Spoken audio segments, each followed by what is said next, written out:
गर्दछौँ कि प्रधानमन्त्री पदको जिम्मेवारी प्रचलित कानुनको पालना गरी मुलुक र जनताको भलो चिताई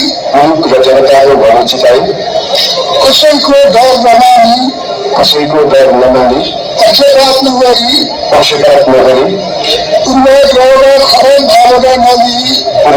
वा खराब भावना नलिई ईमानदारीका साथ गर्नेछु र आफ्नो कर्तव्य पालनको सिलसिलामा आफूलाई जानकारी नआएको कुरा म पदमा बहाल रहँदा वा नरहँदा जुनसुकै अवस्थामा पनि प्रचलित कानुनको पालना गर्दा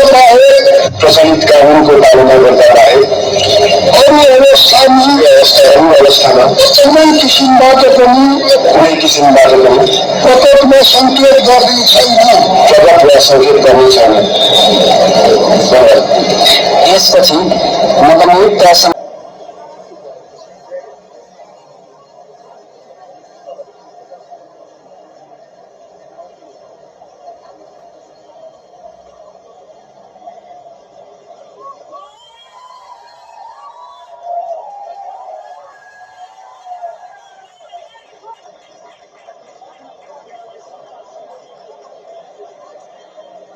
नवनियुक्त सम्माननीय प्रधानमन्त्रीज्यूलाई राष्ट्रपतिको कार्यालयको तर्फबाट हार्दिक बधाई तथा शुभकामना व्यक्त गर्दछौँ। अब म नवनियुक्त सम्माननीय प्रधानमन्त्रीज्यूलाई सम्माननीय ज्यूहरू समक्ष बधाई तथा शुभकामना ग्रहण गर्नका लागि हार्दिक अनुरोध गर्दछु।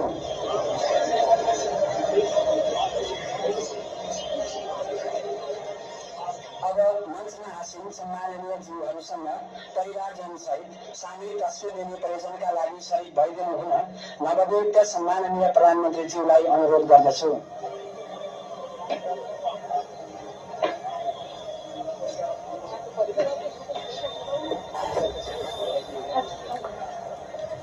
सम्माननीय प्रधानमन्त्रीज्यूको परिवारका सदस्यहरू मञ्चमा उपस्थित भइदिनु हुन अनुरोध गर्दछु। प्रधानमन्त्रीका रूपमा बालेन्द्र शाहले शपथ लिनु भएको छ। 36 वर्षीय शाहलाई प्रधानमन्त्रीका रूपमा पद तथा गोपनीयताको शपथ गराउनु भएको छ। राष्ट्रपति रामचन्द्र पौडेलले अहिले बालेन्द्र शाह नवनियुक्त प्रधानमन्त्री बालेन्द्र शाहका परिवारले फोटो खिचाउने प्रयोजनको काम भइरहेको छ। राष्ट्रसभाको संसदीय दलको नेतामा हिजो चुनिएपछि आज प्रधानमन्त्रीका रूपमा नियुक्त हुँदै शपथ ग्रहण गर्नु भएको हो बालेन्द्र शाहले। हामी देख्न सक्छौं प्रधानमन्त्री पत्नी सबिना काफले, त्यसैगरी प्रधानमन्त्रीकी छोरी सहित त्यहाँ तस्बिर खिचाउने काम हुनेछ। अब बालेन्द्र शाहले संविधानको धारा 76 को उपधारा 1 अनुसार प्रतिनिधि सभाको बहुमत प्राप्त गरेको दलको नेताका रूपमा शपथ लिनु भएको हो।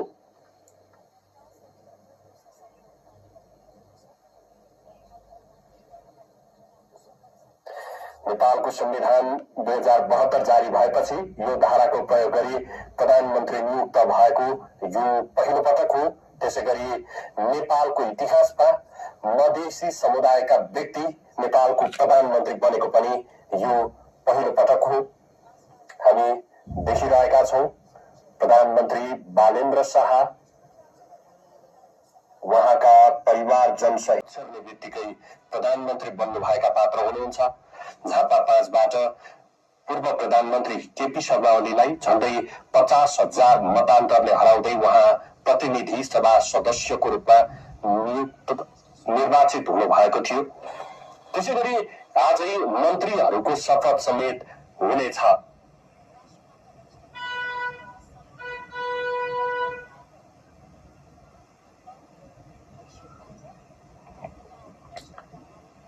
मन्त्री परिषदमा दोस्रो वरियताका रूपमा अर्थमन्त्रीको रूपमा स्वर्णिम वाग्लेले जिम्मेवारी सम्हाल्नु हुनेछ। तेस्रो वरियतामा सुदन गुरुङ जसले गृह मन्त्रालयको जिम्मेवारी प्राप्त गर्नुभएको छ। शिशिर खनालले परराष्ट्र मन्त्रालयको जिम्मेवारी प्राप्त गर्नुभएको छ। सुनिल लम्सालले भौतिक पूर्वाधार तथा यातायात र शहरी विकास मन्त्रालयको जिम्मेवारी प्राप्त गर्नुभएको छ। विराज भक्त श्रेष्ठ ऊर्जा जलस्रोत तथा सिंचाई मन्त्रालयको नेतृत्व गर्दै हुनुहुन्छ। खड्गराज पौडेल गणेशले पर्यटन मन्त्रालयको जिम्मेवारी सम्हाल्नुहुनेछ। सस्मित पोखरेललाई शिक्षा विज्ञान तथा प्रविधि र युवा तथा खेलकुद मन्त्रालयको जिम्मेवारी तोकिएको छ। निशा मेहता स्वास्थ्य तथा जनसङ्ख्या मन्त्री, विक्रम तिमलसेना संचार तथा सूचना प्रविधि मन्त्री, विक्रम तिमलसेना संचार तथा सूचना प्रविधि मन्त्री, सामान्य प्रशासन मन्त्रीका रूपमा प्रतिभा रावल, दीपक शाह जो महोत्तरीबाट निर्वाचित सांसद हुनुहुन्छ उहाँ श्रम मन्त्रीको र शोभिता गौतमले कानून मन्त्रालयको जिम्मेवारी प्राप्त गर्नुहुनेछ। सीतावादी महिला बालबालिका मन्त्री बन्नुहुने भएको छ। प्रधानमन्त्रीका रूपमा बालेन्द्र शाहले शपथ ग्रहण गरिसक्नु भएको छ। नेपालको इतिहासमा पहिलो पटक संसद छिर्ने बित्तिकै प्रधानमन्त्री बन्नुभयो। त्यसै गरी संविधानको धारा 76 को उपधारा 1 पहिलो पटक प्रयोग भएर सरकार गठन हुँदैछ यो पटक। त्यसै गरी मधेसी समुदायको प्रतिनिधित्व गरेका पात्र पहिलो पटक प्रधानमन्त्रीको रूपमा विराजमान हुनु भएको छ। हामी देख्न सक्छौं उच्च विशिष्ट पदाधिकारीहरू यति बेला मञ्चमा हुनुहुन्छ। माननीय श्री दीपक कुमार शाह मन्त्री श्रम रोजगार तथा सामाजिक सुरक्षा, माननीय श्री सीता बादी मन्त्री महिला बालबालिका तथा ज्येष्ठ नागरिक,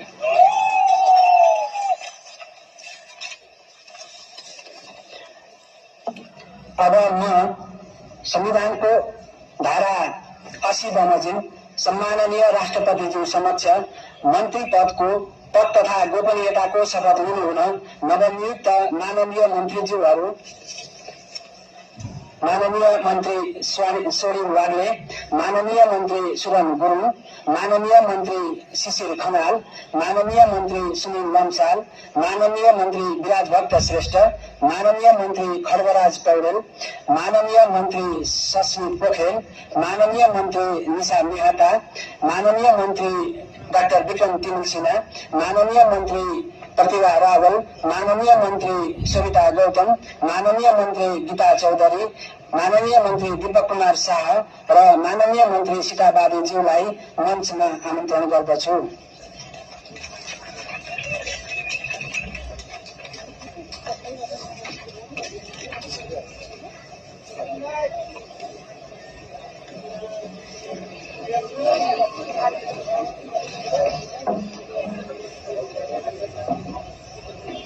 बालेन्द्र शाहले शपथ लिइसकेपछि अब नवनियुक्त मन्त्रीहरूले राष्ट्रपतिका सामु पद तथा गोपनीयताको शपथ लिनुहुनेछ।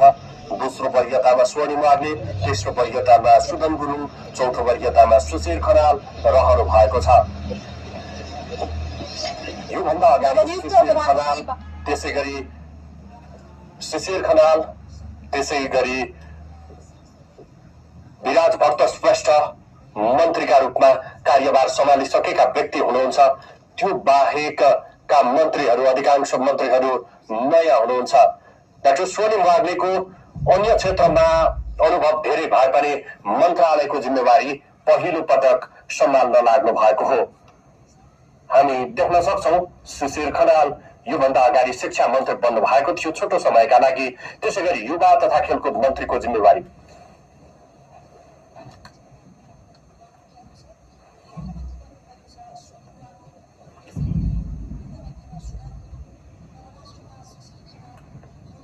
पद तथा गोपनीयताको शपथ पूर्ण वफादार रही सत्यनिष्ठापूर्वक प्रतिज्ञा गर्दै ईश्वरको देश र जनताको नाममा शपथ लिन्छु कि मन्त्री पदको जिम्मेवारी प्रचलित कानुनको पालना गरी मुलुक र जनताको भलो चिताई कसैको डर नमानी पक्षपात नगरी पूर्वाग्रह वा खराब भावना नलिई ईमानदारीका साथ वहन गर्नेछु र आफ्नो कर्तव्य पालनाको सिलसिलामा आफूलाई जानकारीमा आएको कुरा म पदमा बहाल रहँदा वा नरहँदा जुनसुकै अवस्थामा पनि प्रचलित कानुनको पालना गर्दा बाहेक अरू अवस्थामा कुनै किसिमबाट पनि प्रकट वा संकेत गर्ने छैन।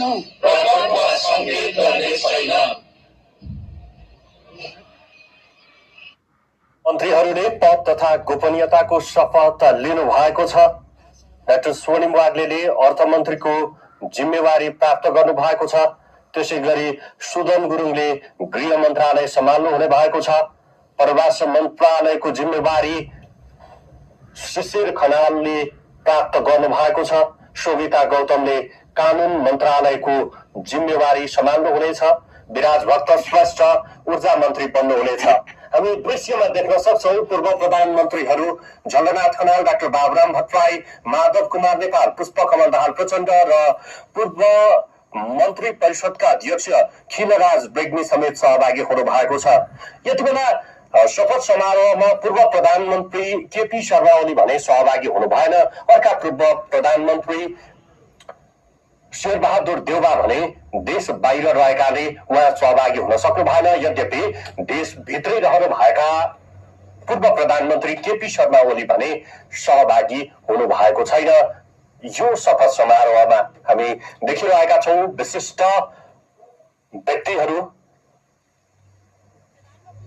सर्वोच्च अदालतका प्रधान न्यायाधीश प्रकाशमान सिंह राउत, उपराष्ट्रपति राम सहाय प्रसाद यादव, राष्ट्रपति रामचन्द्र पौडेल,